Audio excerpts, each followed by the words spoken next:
Yes, hello, and welcome to Release the Creative, your favorite show on cognition, creativity, and this week, Once Upon a Time. Dreamlike. Right? I know. I think that I sometimes have a dreamlike quality. My voice evokes making people want to sleep. We post on local time. We post 5 a.m. on Mondays. So 5 a.m. Monday is the most fairy tale time of the week, I guess. You know, it's funny. Did you hear about, it was all over at least TikTok and Facebook. I don't know if it hit Reddit. It must have been months ago now. Chris Hemsworth voicing meditations for children. I missed that entirely. Okay. It's meditations and mindfulness and things like that. And it's Chris Hemsworth in a bedroom voice talking about like, and now take deep breaths into your tummy.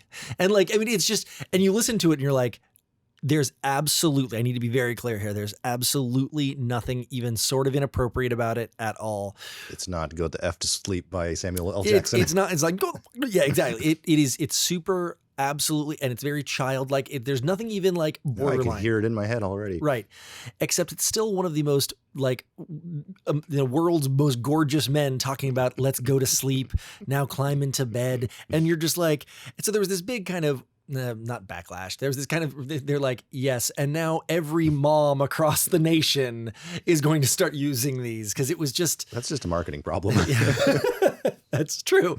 It's true. It's just because his voice between his accent and his dreamy bedroom eyes, it was just kind of funny. No. So Once Upon a Time, today we're going to be talking about a lot of things.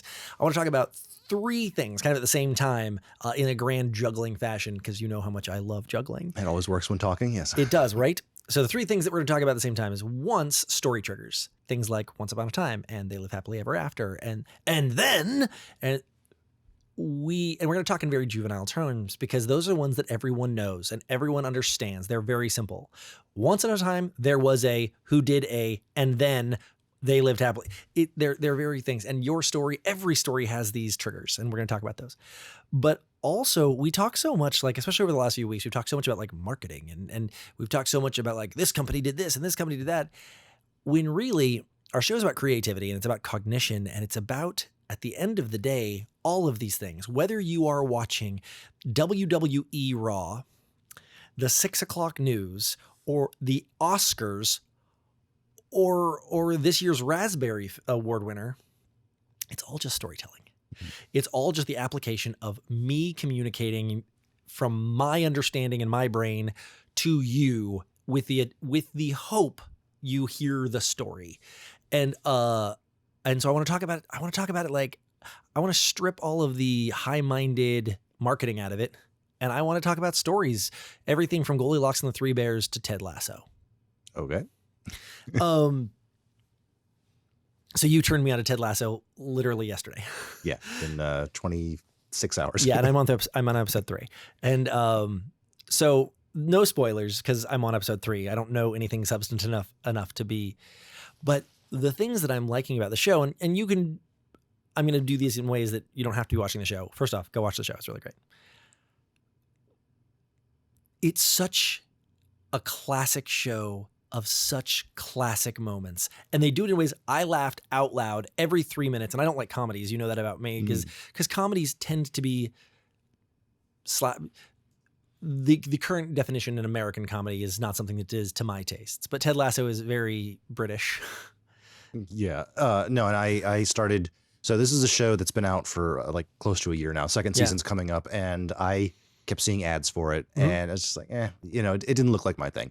But as I read about it online, every time somebody had an article or something, every single comment was like, I didn't think I'd like this show, but I love it. I didn't think I'd like this show, but it's amazing. Like I didn't say, good. And I was like, okay, that sure sounds like my story. And so I gave it a try, and I got halfway through the first episode, and I noticed it was written by Bill Lawrence of Scrubs fame. Yep. And I was like, okay, I need to stop, wait till tonight and watch this with my wife. And, sure enough, she loved it too. But it's way less The Office or Brooklyn Nine-Nine and way more. But you like both of those shows. Oh, no, I love both those shows, but I'm saying it's less of that and more. It has flavors of Scrubs, but even Scrubs was wackier. Right. No, this is way less wacky. This is more grounded. It reminds me of a quarter power SNL skit movie in the sense that like if it's Wayne's World, or I'm counting Austin Powers here, any of the Interesting, okay. Will Ferrell type movies, Bold choice. Talladega Nights. There's the movies where there's the like really odd character in the normal world. And with Mike Myers and Will Ferrell, they tend to be really over the top, or like Right. Borat, they're just like super over the top. It's like that, Right. but the main character's not super over the top. He's just a little eccentric. He's a little eccentric. Again, this is not a spoiler. It's episode 1 or 2, and it's just a funny line. The whole thing. She's like, "You're gonna be back tomorrow, aren't you?" He's like, "I would not bet on that unless you want to win a whole bunch of money." I was like, "Oh my gosh, I love this character." No, but one of the things that I love about the show, and this is going to someone who's not seen the show or isn't super familiar with me, this is going to sound like I'm saying the exact opposite of what I'm actually saying. I love how unbelievably predictable it is while being in like it's like no show I've ever seen, but it follows story beats perfectly. It follows story beats to the letter. Like I was counting it with Natalie. Like I was counting it out. I do this thing that's really obnoxious. People hate watching things with me where I count when I'm watching a movie. I'll be like, and 3, 2, 1, cut. And like I try to get into where I'm dancing with the director. I'm dancing with the flow of it. And there were things that again, these would be more spoiler, where I was like, okay, and 3, 2, and I would call out what would happen. And Natalie was even kind of looking at me crazy because it was following the beats that it needed to follow perfectly, but it was doing it masterfully. The show is one of these sort of clockwork. All of the characters have been created, right, and then they have been wound up and let free, right. And like you're saying, they're going to bounce off of each other in predictable ways. There are definitely shows where you can tell every week is, well, let's think about what plot can happen. Like here we have our setting, we have our characters. Now what's going to happen to them? The sky's the limit. Right. And that's not the case here. This is the case where this character is this point of view, this one has this point of view, and they're going to have to either bounce off of each other or fight or merge. Like we don't know what's going to happen when they meet, but these two characters have to meet. And I really like that kind of analogy of I saw a YouTube video a while back where they had taken balloons and taped them on top of Roombas, the AI vacuums, and then they'd taken forks and knives and also put them on top of Roombas and just who wins? It was like battle bots, but AI battle bots with balloons and knives and Roombas. And again, I'm complimenting the show, I really am, but I'm not saying the characters are one-dimensional. There's actually a lot of really cool depth to the characters, but every character is very single column. Like Ted Lasso is just straight positivity. His Sancho, his right-hand man, assistant coach, is straight, dry, straight man. Still a lot of depth there, but is the brain, the analytic, the straight man. The wife is the team owner, the ex-wife of is just bitter. Is just bitter. Her right hand man is nothing but henchman, kind of like, and it's like the Roombas. They're in this room, and I'm like, oh my gosh, I'm dying to see what happens. Like those two are going to bump into each other, and you have the captain who is just anger, and you have the star player who's just ego, and so you have ego and positivity, and it's like the 7 deadly sins just floating around, bumping into each other. Assuming all these characters started off with a note card that had like emotion on it, right? Like that's where they started with each one. And it's, you start off the first episode. And again, this is not a Ted Lasso commentary show, but it's just, we start the first episode with Once Upon a Time. And the first thing you see is football, is soccer. If you're in America, you see soccer. And the second thing is you meet Ted Lasso, who plays football, the American version, and it sets up these pins and it sets up these dynamics with this Once Upon a Time. And now I said I wanted to talk about the story dynamics. One of the reasons it is so amazing that what they're doing is that every single character instantly. I have met every one of these people and either liked or didn't like and they're giving me slowly, episode 3 again, they're giving me slowly depth, but I didn't need the depth when I met each of them. I knew their character. They're using tropes effectively. They're using tropes very, very effectively, and they're developing them correctly, and they're peeling it away really well. But one of the biggest problems people do in storytelling, and now tying this back to the whole point of the show, is yes, whether you're telling a movie or the 6 o'clock news or WWE or whatever your story is, if I don't know where I am and and I don't know what's going on, you're not telling the story right. Mhm. Like, you have to start the story from your audience's perspective. If you can't start it, like, actually, for the record, starting in the middle of a story is a really good way to get people interested. But if you don't get them up to speed pretty fast, they're going to lose interest. You and I were just talking, one of my favorite documentaries I've ever seen is called Waltz with Bashir. Came out in the early 2000s I saw it at the Cannes Film Festival. And it's a remarkable movie. It's animated, and but it's about the 1982 Lebanese invasion of Lebanon. And the only problem I had with the movie, other than being brilliant and amazing, it's 20 years old almost at this point, but you should go check it out, is that I didn't know anything about the invasion of Lebanon in 1982. So as I'm watching this documentary, this film is made for that audience. So it's a documentary. It's not an American documentary. That you're missing knowledge. I wasn't the audience, other than, again, brilliant. So what Ted Lasso is doing really, really well is it's starting off, I know nothing about soccer. I've never watched a soccer game in my life. I've never watched a sporting event in my life. Sorry, guys. But it got me interested by telling me I knew every one of these characters immediately. I wasn't lost in a world I didn't understand. I didn't have to know soccer to care about the situation. That's the brilliance of a fish out of water story, is when you're not telling that story, you have to, I've heard that Interesting. In Hollywood, it's called the cabbage. Okay. You have to create the character to ask what the audience is thinking. So like in Star Trek: The Next Generation, where they all are all professionals running the starship, Deanna Troi will come out and be like, well, what does a warp core breach mean? And they're like, it means we're all going to die. And like, nobody should have had to explain that, but the audience doesn't know what it means. So they have a character come out and ask the thing that they should already know. And I've heard that character is referred to as the cabbage. And that's what Marty McFly, Doc, are you telling me you build a time machine out of a DeLorean? You know, you got to have that character that was a terrible Michael J. Fox. Wasn't it terrible? that asks the obvious questions. But when you do fish out of water, you don't have to come up with that contrivance because the main character is serving that role for you. It's interesting because you're right. Had they brought over, because he's an American football coach, going over to coach English football, international football. So had he been an American soccer player or a soccer coach, you'd have instantly have to be getting everyone up to speed on soccer. Explaining stuff, but now he could just be dumb about it. In that the two main coaches have never played it, and like one of them is constantly reading every episode he's getting corrected on all the things he's saying wrong. It meets people like me who knew nothing about soccer or football. Very easy to watch. It makes it very easy to watch. And because it isn't about American football, it also makes it easier to watch. Yeah, it's like they totally could have been an American soccer coach or like a British soccer, like elementary school coach. You know, Right. You could have told this same story in many different ways, but they really cranked that part up to 11. I would really love to know, two different things.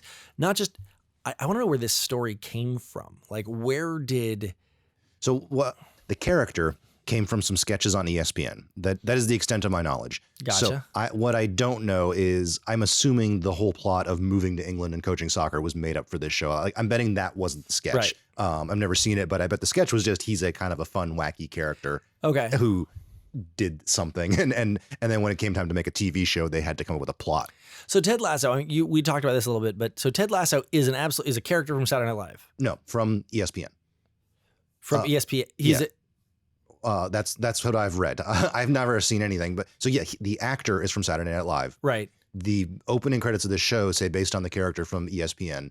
Like ESPN has always done sketches and things between. I didn't know this. Okay. They'll have, like sporting events, the timing is really flexible. So they have always produced a lot of like 2 to 10 minute content that they can play if something runs short and they need to fill some time before the next game starts. And so they had brought in Jason Sudeikis in at one point to do... Yeah, to do this character. And I don't know what he did as this character, but he played this character on ESPN. That's what I've read. I've never seen it. Okay, no, I'll have to check that out. That sounds interesting. I'm sure we can YouTube that, I guess. I'm sure we can. No, and so back to, again, I'm in episode 3, so I don't want to act like I'm it's just kind of top of mind where as storytelling go, it is a remarkably solid fish out of water story where it's allowing it, which is a really strong cognitive standpoint from, if we're talking about cognitive storytelling, strategic storytelling, getting your audience on board with a story by explaining to them a way that isn't patronizing, which again, I've seen Bend It Like Beckham, and I will be the first to admit the scene where the father's explaining the offside rule to the mother with ketchup and hot sauce was remarkably helpful for me, who had no idea what the offside rule was. And that was that Cabbage character you're talking about. Like the mother knew nothing about football, and so the father had to explain it to the mother, and by doing so was explaining it to me. To us, yeah. The fish out of water character is a remarkably powerful tool for getting your audience to care about you while not feeling like you're talking down to them. The twist I like on this is usually fish out of water has a little bit of secondhand embarrassment where it's like, oh, they don't know what's going on. Oh my gosh, it's so embarrassing. And you feel for them. This character kind of just rolls with the punches, and he's just relentlessly optimistic about everything, even the things he doesn't know. And so it really puts a weird spin on the fish out of water story. It does. That I can't think of another movie or TV show I've watched that felt like this. No, it's true.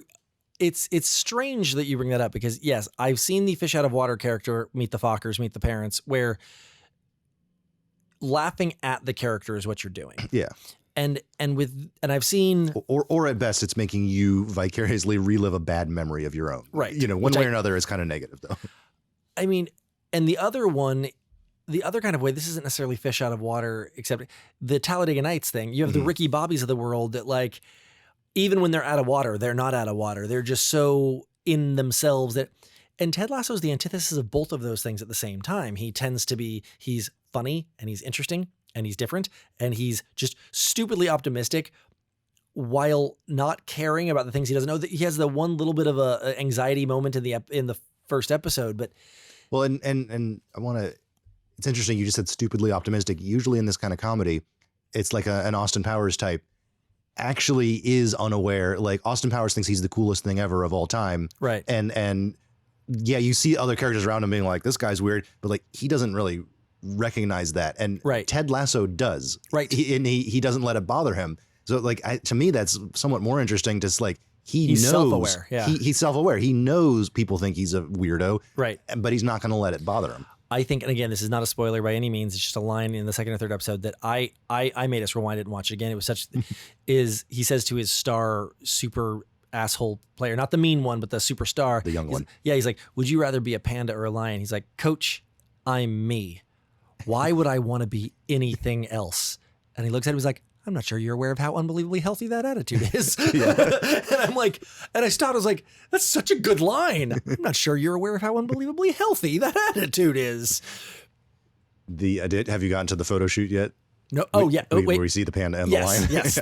That's the last episode I have seen. Up to, yeah.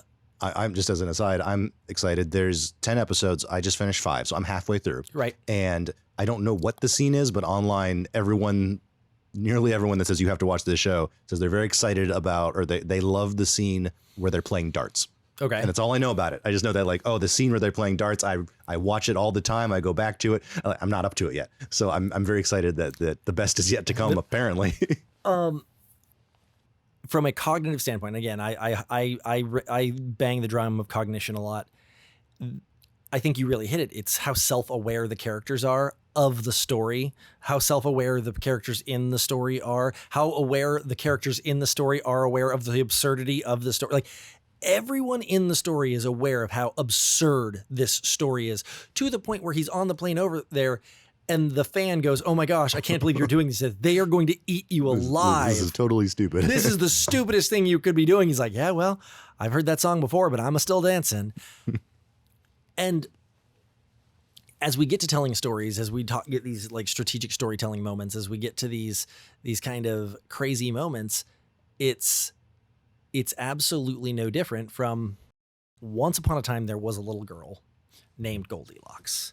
And it's developing these characters in ways that they can be understood quickly and accessibly, I think is the word I'm looking for. Mm-hmm. Because at the end of the day, Point Break, the movie, Catherine Bigelow, the original, not the remake. I liked the remake, but me and 3 other guys, probably all named Stan or something. Sorry to all people named Stan. Except Stanley Tucci. You don't need an apology. You're awesome. Right now, there's a guy named Stan listening who's like, I love Point Break. And I'm going to throw this right out there right now. He's wearing green pants. And if all 3 of those come true, this man should buy a lottery ticket. He should. That's true. No, Point Break is the same movie as The Fast and the Furious, the original. Mm-hmm. Point for point, plot for plot. Not like if you squint, Star Wars and Star Trek are the same, the J.J. Abrams. And Yeah.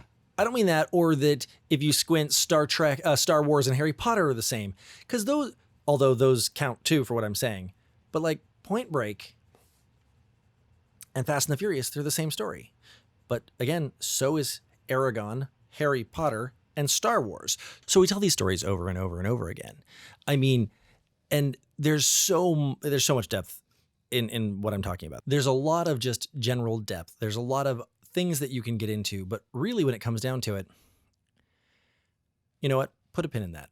Mm-hmm. If you were to Google right now, the 4-chord song, there's this really cool song that is showing that basically every pop hit in history is using the same 4 chords. There's many different variations of it, and they're really, really fun.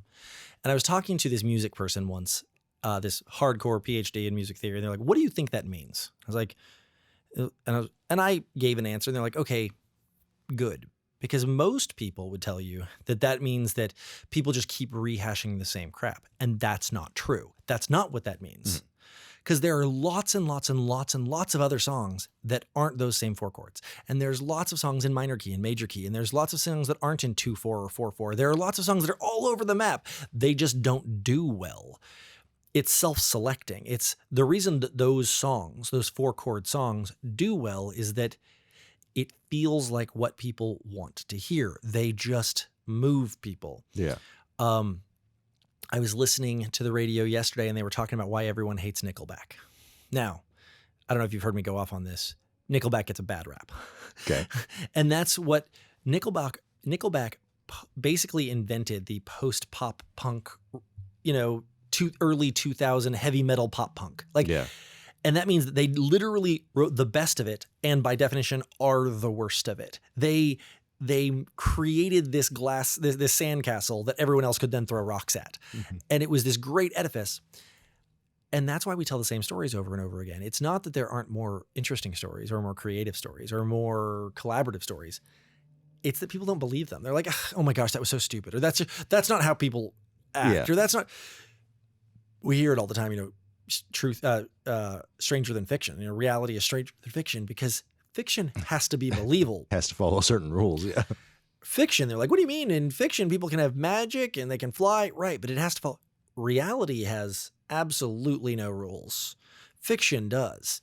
And those rules. In reality, Hermione would have become friends with Draco in book 7 because just friends drift apart, Yeah. No, exactly. And if that had been in the book, people would be like, "That makes no sense." And I mean, absolutely. If book 1, she's the mudblood, and book 3, she's dating Draco, people are like, "Oh my gosh, no one in history is going to date." Someone's like, I actually know some situations that are not too far off from that. Yeah. Reality doesn't have any rules. It just follows nonsense. The reason we tell these same stories, Aragon is Star Wars, is Harry Potter, is Star Trek. They follow the exact same structure. Point Break is Fast and the Furious. The reason we keep telling the same stories is that they are the ones that fit into the wavelength of our understanding. They happen in the right order, in the right pace, and in the right time. Now, obviously, within that, there are thousands of mini deviations of, was it funny? Was it sad? But these story points, and a lot of people go, "Oh my gosh, it's just rewriting the same old crap over and over and over." That's not the takeaway here. The takeaway isn't, "Gosh, why doesn't Hollywood do anything original?" I wanted to talk about this a few episodes ago, but I didn't get a chance, and this is perfect. The movie The Edge of Tomorrow, which they renamed something, Live, Die, Repeat, I think. The Edge of Tomorrow was such a better name. That was like theatrical was one name, and then DVD they changed the name. Yeah.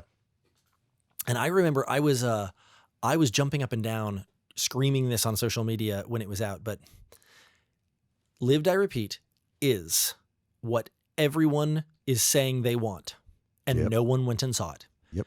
It was original story, new characters. It was new characters. It wasn't G.I. Joe 3, which both G.I. Joe 1 and 2 were terrible. Mm-hmm. It was big Hollywood budget, CG that absolutely was on a Transformers level. Special effects. It wasn't like a period piece from the 19th century. It Nope, was a superhero action type time travel movie. It was everything that everyone is always saying they want. Tom Cruise and Emily Blunt, awesome. CG and special effects on a Transformers level, awesome. Amazing, awesome. Like, well written, well acted, really, really original and different. It was Groundhog Day meets Transformers meets Independence Day. It was so crazy. I've seen it a dozen times. I love it. It didn't do well because people couldn't complain about how much they liked the book more. Right. There was you're going to tell me, Jeff, those movies sucked. Jupiter Ascending. Hated it. And the one where the cities were on the backs of robots. This is like 3 or 4 years ago. It was like post-apocalyptic. Every city. Oh gosh, I actually really liked that one. Corey and I went and saw it together. It was based on a comic. I really liked it, but it did not do well. Yes. No, so I'm saying both of those did poorly. Yeah. And I know I've heard Jupiter Ascending was bad. I haven't seen it. But my point is, between either of those, it didn't really matter if they were good and bad. Those kinds of movies fail because people they aren't familiar with, everything's a remake because when they make a Jupiter Ascending, people don't show up. Except both of those were based on other properties. Yeah, but not well known. Yeah, and Cloud Atlas is a third one. Yeah, everything, you can go back to every Disney cartoon from the 40s and they all come from a short story. So like nothing has ever not come from something. It's a good point. No, and it's when we give the audience exactly what they asked for, The Edge of Tomorrow, Live, Die, Repeat, no one showed up. And no matter how good it was, no one showed up.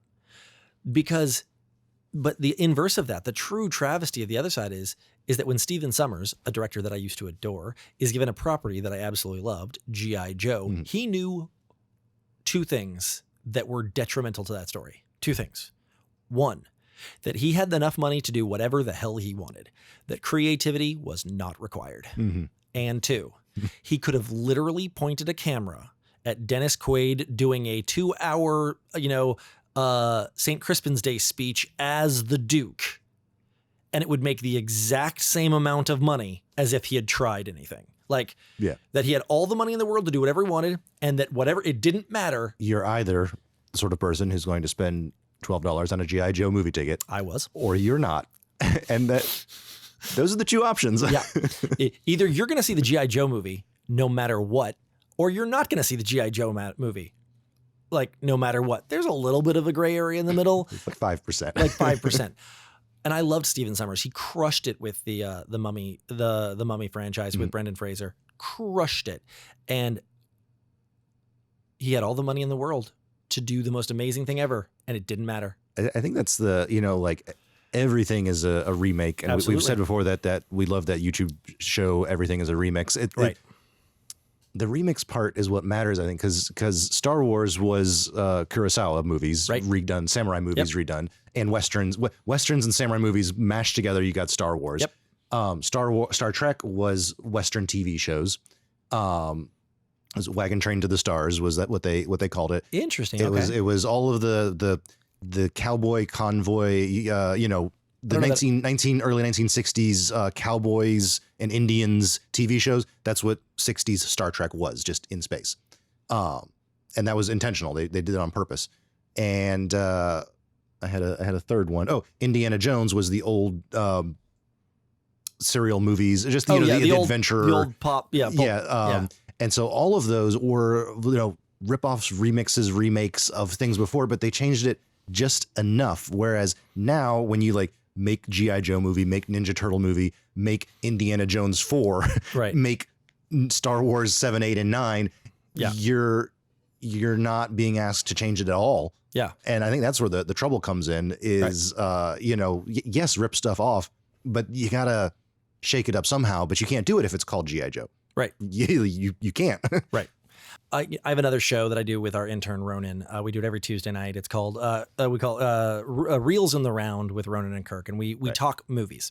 And we did this thing. And I was trying to teach him about film pacing and film and things. So I had us watch a couple of movies about the 60s. Mm-hmm. So we watched We watched Hidden Figures about the three black women at NASA. And we watched Ford versus Ferrari. Again, same basic time frame, like both mid 60s. And movies both within the last 5 years. Both movies made post 2015, about mid 1960, and he loved both of them. Mm-hmm.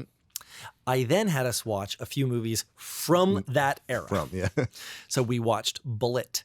We watched a few other things too, but like we watched movies from that same era, and he really did not like the movies from the 60s, but he really did like the movies about the 60s. And same clothing, same cars, same general things. But what has changed from a cognitive is that he is very, very Gen Z. He's 20 years younger than I am. Yeah. He's very, very Gen Z. And those movies were made he's 20 years younger, and those movies were 20 years before I was born. It's not that the fashion's wrong, or that the color's wrong, or that the people's wrong, or that the language is wrong, or that the story's wrong. He liked the stories of all. It's that the way that we want our stories told, the pace, the shot choices, the way that we expect a story presented to us matures. The story doesn't, because the movies we watched from the 60s and the movies we watched about the 60s are the exact same stories. Yeah, it was, I don't know, 2 years ago, I got it in my head to watch. I watched like 5 movies in a row about World War II made in the 60s. Right. You know, so these were all, like, all the stars had like been in World War II. But did you watch To Hell and Back with Audie Murphy? No, I know I watched The Great Escape for sure. Oh, such a good movie. And then there's another one where Frank Sinatra's in prison. What's that one? It was another Prison Break movie. Okay. Anyway, it was 2 Prison Break movies back to back, and then like something else. When I was going to say Stalag 17, but that's not Frank Sinatra. But they were all similar style movies, and yeah, I just had to enjoy them, which I did. I had to start thinking of them as like stage plays, right? Because it's like the scene would start and the character would come in and he'd look around the room and he'd walk over and he'd get his little tin cup of food and he'd go and sit it down. And it's like, we're like 2 minutes into this scene and nobody's said anything. Nothing just happened. And like, that doesn't happen anymore. It doesn't. And the thing is that stories didn't change. You can look at a movie, for example, Pearl Harbor, a dumpster fire of a movie from 2001, is plot point for plot point the 1928 maybe 29, 1928 or 29 first ever Academy Award winner for Best Picture, Wings. It was a 3-hour silent film. Just so we're clear, that's before World War II. So Pearl Harbor, about World War II. 1928, it was about World War I. It's the exact same plot. And they just stole it. And again, I'm not actually criticizing that. I'm just saying that the difference between the 1928 Best Picture and the 2001 dumpster fire, from a plot point, same movie. It's the same movie. Yeah. What changed was, the only thing that changed was how we as an audience are reacting to the way it is presented. Are we doing it on the right wavelength? Are we doing it to the right pulse? Are we hitting the beats at the right phrase? I had Ronan look at, Steve McQueen in Bullet versus Matt Damon in Ford versus Ferrari. They're playing remarkably similar character.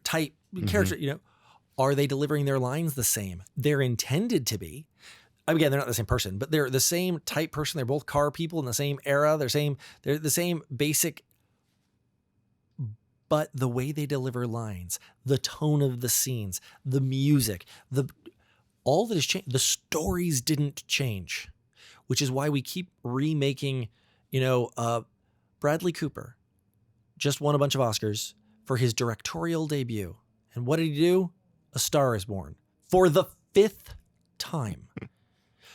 You're like, what is so sacred about this story that Bradley Cooper needed to tell it with Lady Gaga that wasn't done with Barbara Streisand or wasn't done the 4 other times it was made? And the answer is, it's a story we love, but it's not a story. Why don't you just go watch the original? Because we don't like the original. Yeah, I mean, we've talked about, I'm a huge Star Trek fan. Right. I like the characters and the actors of the original series. I find it difficult to watch. it is slow and, you know, a little bit meandering, and, you know, it's a 1967 TV show. Right. And, you know, and that's just not what I'm used to watching. And like, I appreciate it for what it is. And I definitely enjoy individual scenes, but to sit down and watch for 45 minutes, one of those episodes, I really just don't ever do it. And it's not that the stories aren't like, if you were to read the scripts, I bet you'd really like those. Yeah. It's that the pacing changed. We as an audience accept things on a cognitive basis. We are used to things hitting at different beats. And so the reason we keep telling the same stories over and over, and the reason that it's really powerful to use acceptable stories people understand. Boy meets girl. Girl loves boy.